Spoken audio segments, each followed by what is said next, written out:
Nang makita ng tatlong ito sila Sung Hanso ay kaagad na itong pinaalam kila Director Kang, at nagsaad na meron daw silang nakitang taong nakasuot ng taekwondo at isang estudyante sa dead-end na lugar.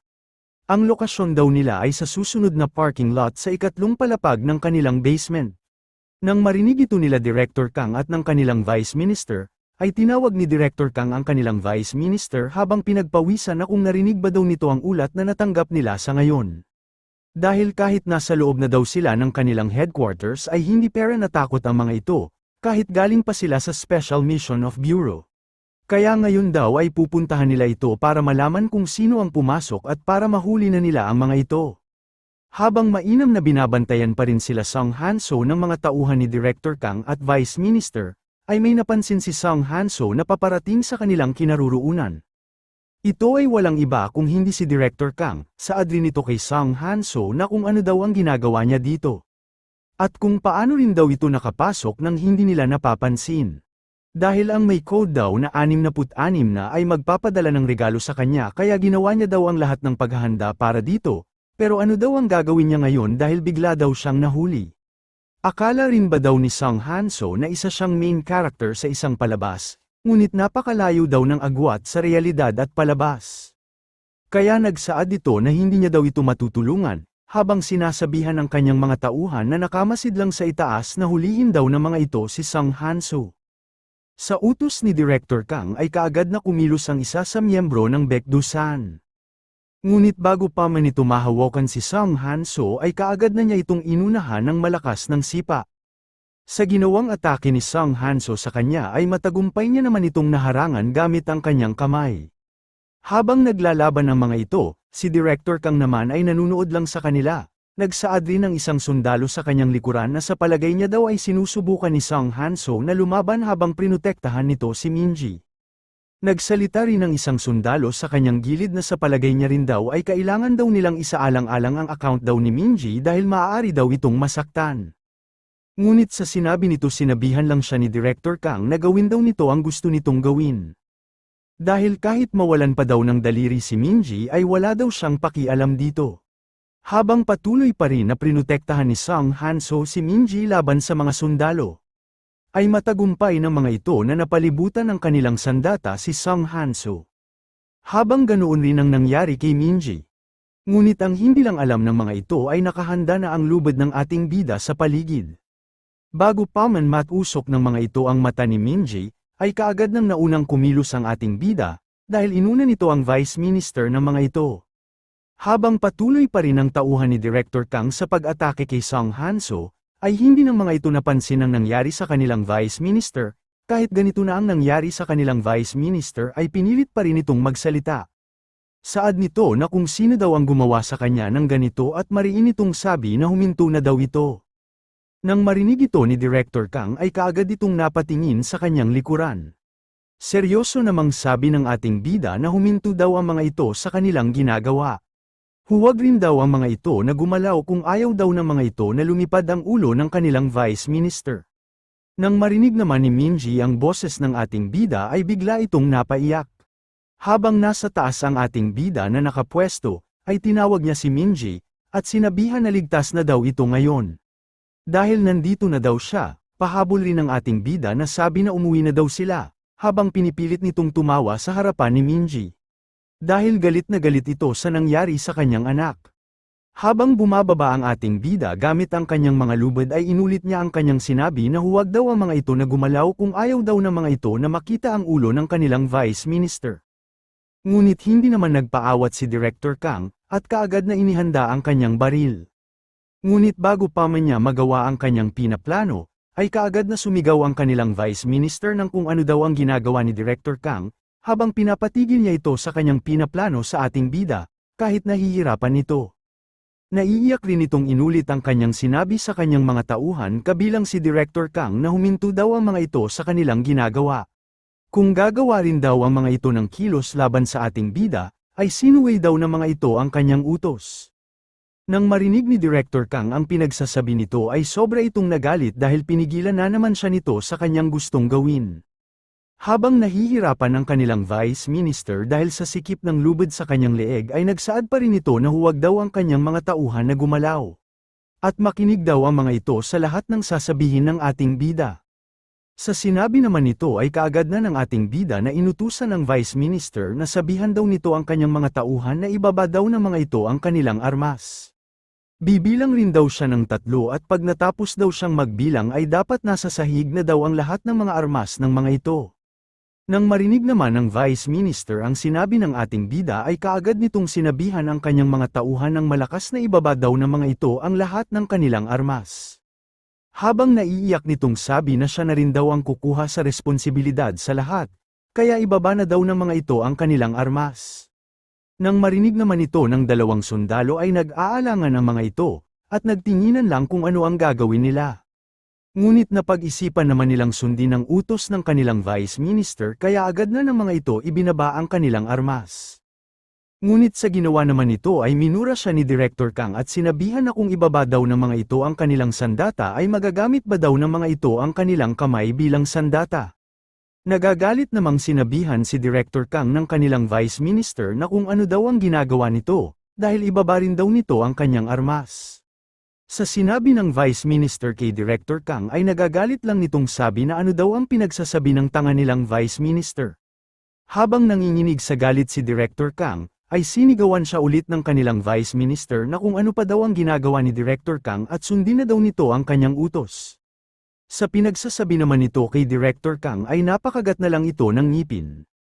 Pagkatapos tinawag ang ating bida sabay sinabihan na akala ba daw nito na makakalabas ito dito dahil lang daw may hostage ito.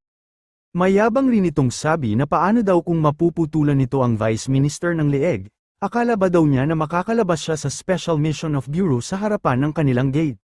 Sa pagmamayabang ni Director Kang sa ating bida ay tumahimik lang ito dahil ang lahat ng pinagsasabi nito ay pinaghandaan na ng ating bida.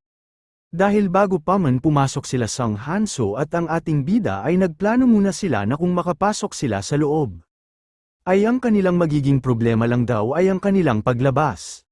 Tinanong naman ni Song Hanso ang ating bida na kung may plano na ba daw ito para dyan. Sinagot naman ito ng ating bida na meron daw siyang nakahandang plano para dito. Dahil kailangan lang daw nila ng isang tao na gumawa nito para makalabas daw sila. Makikita naman natin dito ang isang misteryosong tao na pinatumba lahat ang sundalo na tauhan ni Director Kang. Nagsaad si Director Kang sa ating bida na tumigil na daw ito sa kanyang pangarap na makalabas dito. Dahil ang ginagawa daw nito ay pag-aaksaya lang daw ng oras. Ngunit sa patuloy na pagsasalita nito ay bigla na lang na may tumama sa kanya na kung anong bagay. Makikita natin dito na kung ano ang tumama kay Director Kang ito pala ay isang tipak ng isang pader na nanggaling sa kanyang gilid dahil sa pagsabog, at si Director Kang na walang kamalay-malay sa nangyari ay nahagip ng tipak ng pader. Nang makita rin ito ng 2 sundalo ay alala lang ng mga ito na tinawag si Director Kang, na kung maayos lang ba daw ito, kahit nakikita nilang tumilapon ito dahil na rin sa malakas na pagsabog. Ang dahilan rin pala sa nangyaring pagsabog ay nanggaling sa isang RPG. Habang papasok rin ang may-ari ng sandatang ito, ay sumisigaw ang mga sundalo na nanggaling daw ang pagsabog sa pader na kung nasaan ang parking area. Sa nakikita rin daw nila ay parang may isang tao daw ang nagsanhi nito, habang sila Song Hanso ay napatingin lang sa mga nangyayari. Habang nag-uusap sila Song Hanso at ang ating bida patungkol sa isang tao na kailangan nila, ay sinabihan ni Song Hanso ang ating bida na kung sino ang tao na hihinga nito ng tulong. Sa sinabi naman ni Song Hanso sa ating bida ay sinagot niya ito ng may seryoso na ang kailangan daw nila na isang tao ay ang war hero. Sa kasalukuyan habang papasok ang nasabing war hero ng ating bida ay nagsaad ito na dapat daw mag-ingat si Director Kang sa susunod. Pagkatapos tinawag niya ang ating bida, at sinabihan na lumabas na daw ito ngayon. Ang tao pala na ito mga idol na nasabing war hero ng ating bida, ang pangalan nito ay Park Jin-chol, o mas kilala bilang stubborn person. Balik tayo sa kasalukuyan, sa ginawang eksena nga ni Park Jin-chol sa pagpasok nito sa loob kung nasaan ang ating bida. Ay gumawa na ng kilos si Song Hanso dahil makikita natin ang isang sundalo na inatake niya nang hindi nito namamalayan. Kaya tumilapon na lang ito kasama ang isa pa niyang kasamahan. Pagkatapos agad na tumakbo sila Song Hanso kasama si Minji, habang nakatingin lang ang Baekdushan na walang magawa. Sa kabilang banda naman ay nabawi na ni Director Kang ang kanyang malay mula sa malakas na pagsabog. Pagkatapos mariin niyang inutusan ang kanyang mga tauhan na kung ano pa daw ang ginagawa ng mga ito, at kunin na daw ng mga ito ang kanilang armas para barilin ang ating mga bida. Masaya namang binubunot ni Park Jin-chol ang pin ng kanyang granada sa pamamagitan ng kanyang bibig, pagkatapos itinapon ito sa kinaruruunan ng ating bida kasama ang Vice Minister. Nang makita naman ng Vice Minister ang granada papunta sa kanilang kinaruruunan ay napaiyak ito sa takot. Ngunit bago pa man ito sumabog sa kinaruruunan nila ay kaagad na itong itinakwil ng ating bida gamit ang kanyang kamay. Papunta sa nagtutumpukang sundalo. Pagkatapos ay kaagad na itong sumabog, habang nangyari ang pagsabog, ay kaagad na ang ating bida na gumawa ng kilos dahil sinabihan niya ang Vice Minister na maglakad daw ito papunta sa kaliwa ng dahan-dahan. Nang makita naman ito ng mga tauhan ng Vice Minister ay wala ang mga itong nagawa, habang tinitingnan lang ang kanilang Vice Minister ng may awa. Kahit ganoon na ang kalagayan ng kanilang Vice Minister, ay pinaalalahanan pa rin sila nito na huwag ang mga ito na gumalaw at manatili lang sa kanilang kinatatayuan, kung ayaw daw nilang makita siyang mamatay. Dahil kung mamamatay daw siya ay mamamatay rin daw sila. Kaya pasiga niya ulit na sinabi na huwag ang mga ito na gumalaw kahit kaunti, habang umiyak ito. Nang makalabas nga ang ating bida sa ginawang butas ni Park Jin-chol habang dala-dala ang Vice Minister, ay sinabihan ng ating bida si Park Jin-chol na kung nakahanda na ba daw ang gagamitin nilang sasakyan papaalis. Dahil ang dadaanan daw nilang ruta ay na-secure na daw ng ating bida gamit ang sasakyan. Sa sinabi naman ng ating bida kay Park Jin-chol ay confident lang itong sumagot na hindi niya daw nahanda ang lahat. Dahil sabi daw ng ating bida na madalian lang daw ang gagawin nila. Kaya nang marinig niya rin daw ang mga plano nila ay kaagad na rin daw siyang umalis papunta dito dala-dala lang ang kanyang mga armas. Nang marinig naman nila ang paliwanag nito ay pinagpawisan sila habang tinitingnan nila ito dahil ang akala nila ay nakahanda na ang lahat ng dumating ito. Pagkatapos tinanong rin ng si Park Jin-chol na kung paano daw ito dito nakapunta ng mabilis dahil hindi nga daw ito nagdala ng sasakyan. Sa tanong naman ng ating bida ay sinagot ito ni Park Jin-chol habang confident na tumakbo lang daw siya papunta dito habang tumatawa pa ito. Inutusan naman ni Director Kang ang kanyang mga tauhan na gumalaw daw ang mga ito, dahil hindi niya daw kayang tumayo na lang kahit kailan. Dahil wala daw commander sa mundong ito na utusan ang kanilang sundalo na ibaba ang kanilang armas sa oras ng digmaan.